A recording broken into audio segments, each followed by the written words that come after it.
Hi everybody, my name is David Beaudoin and I am right here at Rancho Vignola's kitchen to just present you with an amazing cheese accompaniment that is so simple because I love simplicity, but so flavorful. And you're going to be able to reproduce that simply at home using Rancho Vignola's dried mangoes and a little bit of coconut milk.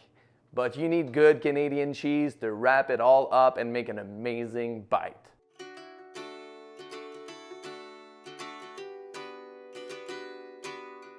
I've been working with Rancho Vignola for quite a few years. They're one of my favorite, actually, I'm lying, they are my favorite. Because I'm traveling the country doing pairings with cheese as the Canadian cheese ambassador. And they work with the farmer and I appreciate that. But in every bite and every recipe I make with those fruits and nuts, I can taste that traveling. And this is why I chose those dried mangoes to go in my little recipe, because it does bring a little bit of traveling with the food.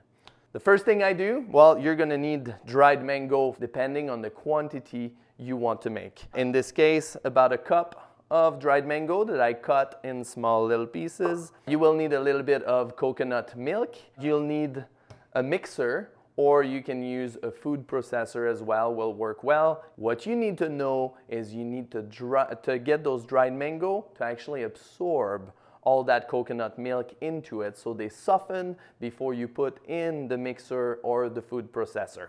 Fill up those dried mango fairly tight and then fill with the coconut milk. Ahead of time, I made sure I had some of the dried mango sitting overnight with the coconut milk. While they've been sitting, usually the coconut milk gets a little harder and it's normal. So you want to have a good mixer or a good food processor. And I like to make a lot because when I do an event, people are hungry for cheese. You might have to push it down, you might have to add a little milk.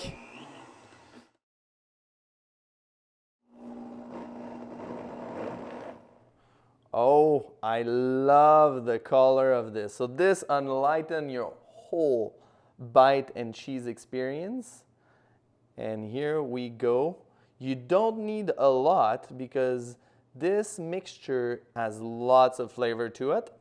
And then what I like to do is finish it off with just a little element. Rancho Vignola just happened to have amazing little coconut chips. And so you can just finish your bite with a few little pieces of coconut chips, just to give a little crunch between the nice creaminess of the brie.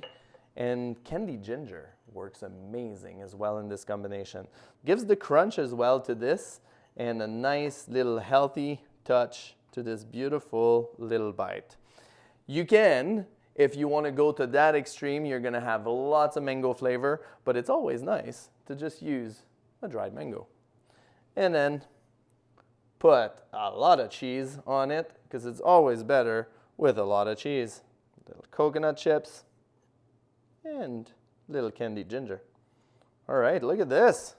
So for this beautiful bite, I chose a cheese. It's a brie style.